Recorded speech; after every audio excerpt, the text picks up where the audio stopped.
Bem, temos como habilidade que vocês vão ter que resolver e elaborar problemas usando a relação entre potenciação e radiciação para compreender a representação de uma raiz com potência de expoente fracionário, ok?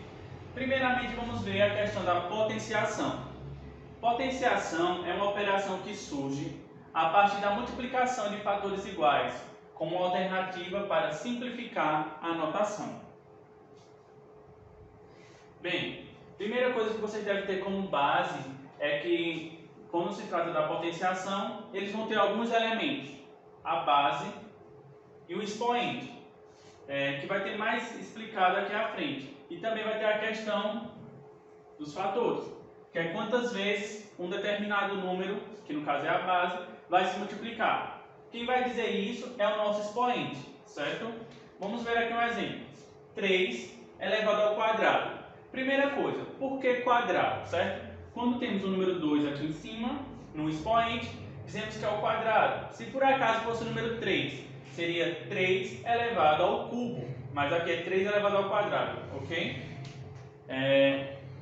Então, 3 elevado ao quadrado, veja, o 2 aqui no caso está dizendo quantas vezes o número 3 vai se multiplicar, no caso 2 vezes. Dessa forma ficaria 3 vezes 3. Veja que o meu 3 é a base, apenas se repete, e o número 2 vai dizer quantas vezes ele vai se multiplicar. 3 vezes 3, 9. E podemos fazer a mesma coisa com 5 elevado ao quadrado. O 2 também está dizendo que o 5 vai se multiplicar 2 vezes por ele mesmo. 5 vezes 5, 25. E por fim, 2 elevado à quinta, que agora o 2 vai se multiplicar 5 vezes de acordo com o expoente. 2 vezes 2, 4. 4 vezes 2, 8. 8 vezes 2, 16. E 16 vezes 2, 32. Certo? Dando continuidade, vamos ver algumas propriedades, certo? Deixa eu só apagar aqui, que são bem importantes.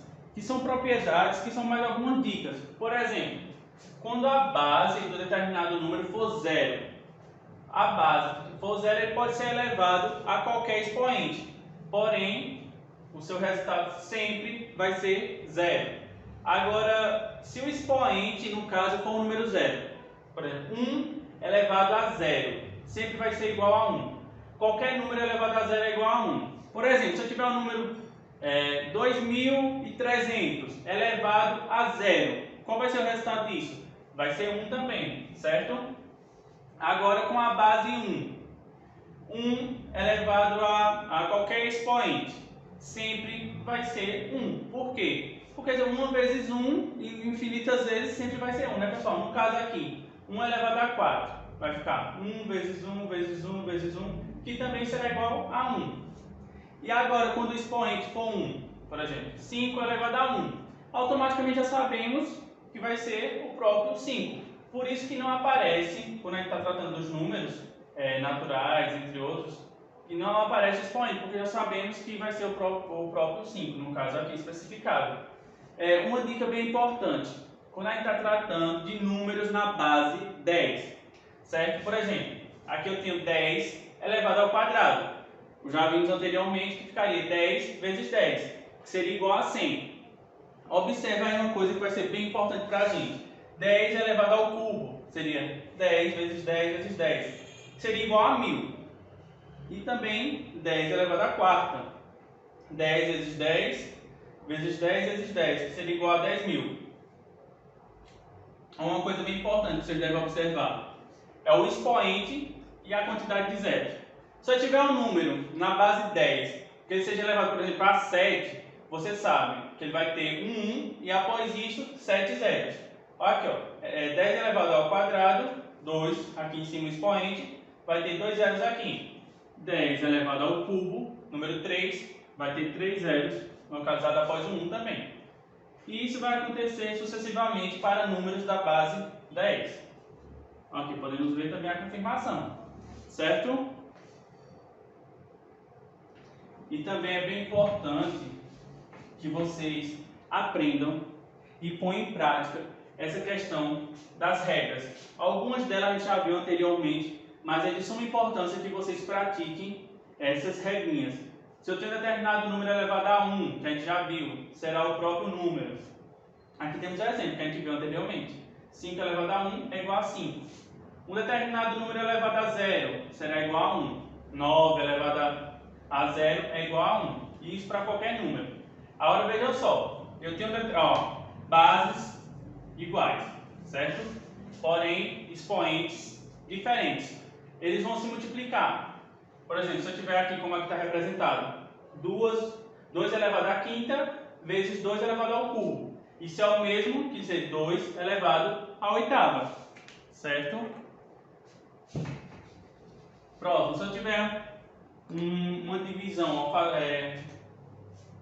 uma fração de números com expoente, o que é que eu faço? Vou repetir o primeiro menos o expoente do de baixo, do denominador, certo? No caso aqui, 5 sétimos sobre 5 elevado ao cubo. Ficaria 7 menos 3, 4, certo? Mesma coisa aqui, pessoal. Se eu tenho um determinado número com expoente dentro de um parêntese e por fora do parêntese tem outro expoente, só o que você faz, vai multiplicar esses expoentes. Como aqui é representado, 7 elevado ao quadrado ficaria da seguinte forma: 2 vezes 4, logo ficaria 7 à oitava, certo? Além disso, podemos dizer, quando eu tenho uma fração, aqui nesse caso, uma fração que vai ter um determinado expoente, podemos fazer da seguinte forma: vai ficar o expoente tanto para o numerador como para o denominador, certo? No caso aqui, 3 quartos elevado ao quadrado. Ele já antecipou aqui, porque poderia ser feito da seguinte forma: 3 elevado ao quadrado, 9. E 4 elevado ao quadrado, 16, certo? E quando um determinado número ele for elevado a um expoente negativo, pessoal, veja só, como é que eu vou transformar esse expoente num número positivo? É apenas você fazer o processo inverso, que no caso ficaria 1 no numerador. Vejam que aqui embaixo sempre vai existir 1. Você troca isso e dessa forma ficando com 1 no numerador e o denominador, o determinado número com expoente, só que dessa forma agora positivo, certo? Como está aqui representado. Porque sabemos que 2 elevado à quarta é 16. Veja que ocorreu a troca de numerador para denominador. E por fim, é a questão das raízes, que a gente vai ver mais detalhadamente mais à frente, certo? Deixa eu passar aqui. Bem, radiciação. Muitas vezes a gente acha que a raiz, quando a gente está tratando de radiciação, é o próprio símbolo. Mas não é bem assim. E por isso eu trago essa imagem para vocês, que ela vai detalhar muito bem cada coisa que trata, quando a gente está trabalhando as radiciações, certo? O número que vem aqui, pessoal, nada mais é do que o índice, certo? O quádruplo é o radicando. Agora sim, o símbolo é o radical, certo? E por fim, o que a gente achava antes, que era esse daqui, que era a raiz, o número que é o resultado, de fato, é a raiz, certo? Veja só, a gente trouxe aqui alguns exemplos para ficar melhor para a gente entender. Por exemplo, raiz de 9. Raiz de 9, eu tenho que encontrar um número que quando não aparece aqui, ó, não aparece nenhum índice aqui. Quando não aparece nenhum índice, automaticamente já sabemos que é o número 2 que está ali representado. Então eu tenho que encontrar um número que multiplicado 2 vezes seja igual a 9, certo? Por isso que é tão importante a gente antes de estudar a questão da potenciação. No caso seria o número 3. 3 vezes 3, que é o mesmo que 3 ao quadrado, daria 9, certo? Logo, a raiz quadrada de 9 é 3, beleza? Agora veja só, a raiz cúbica de 27. Veja só, esse índice está dizendo que você deve procurar um determinado número que multiplicado 3 vezes seja igual a 27. Veja só, 3 vezes 3, 9. 9 vezes 3, 27, que é o mesmo que 3 ao cubo. Logo, a raiz cúbica de 27 é 3. Próximo aqui, pessoal. A raiz com índice 5 de 32.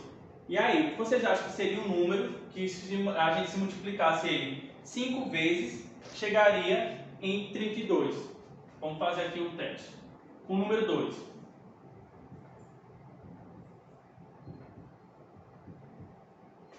Em 5, 5. 2 vezes 2, 4. 4 vezes 2, 8. 8 vezes 2, 16. E 16 vezes 2 é igual a 32. Ou ainda podemos dizer 2 elevado à quinta. Então, com isso, pessoal, qual é a raiz? Com índice 5 de 32, pessoal. Logo, a raiz com índice 5 de 32 é o próprio número 2, certo? A raiz. E agora, pessoal, qual é a raiz quarta de 0? Vocês acham que existe raiz quarta de 0? E aí, o que é que vocês me dizem? Veja só, a raiz, independente do índice aqui de 0, será sempre o próprio 0. 0 vezes 0 vezes 0 vezes 0 seria igual a 0.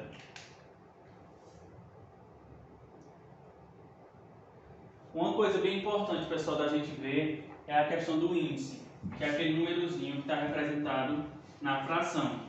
Vejam só, se por acaso esse índice for par, ou seja, ele tem que ser maior ou igual a 0, que é representado por esse símbolo aqui. Talvez você não esteja enxergando, é esse símbolo, maior ou igual, certo? E se por acaso ele for ímpar, é a questão dos números reais. Mas, professor, a questão dos números reais é muito extensa, né, que envolve diversos outros conjuntos.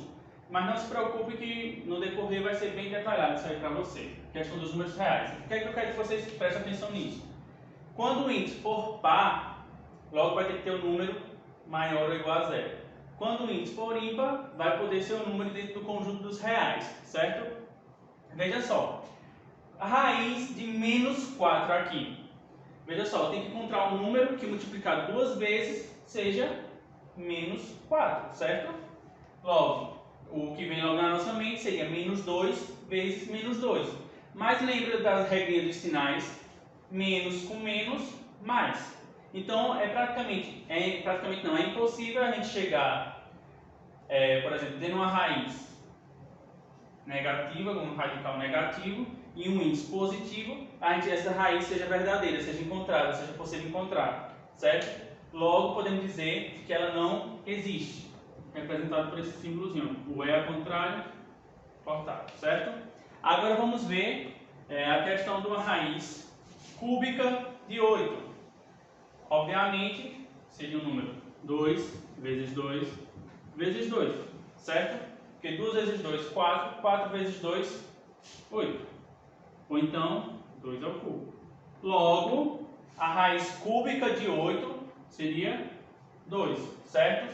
E agora, a raiz cúbica de menos 8 também não vai existir, pessoal? Vamos ver.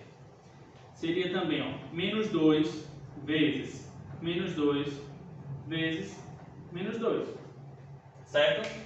Menos 2 vezes menos 2, a gente viu aqui, que vai dar 4 positivo, não é isso?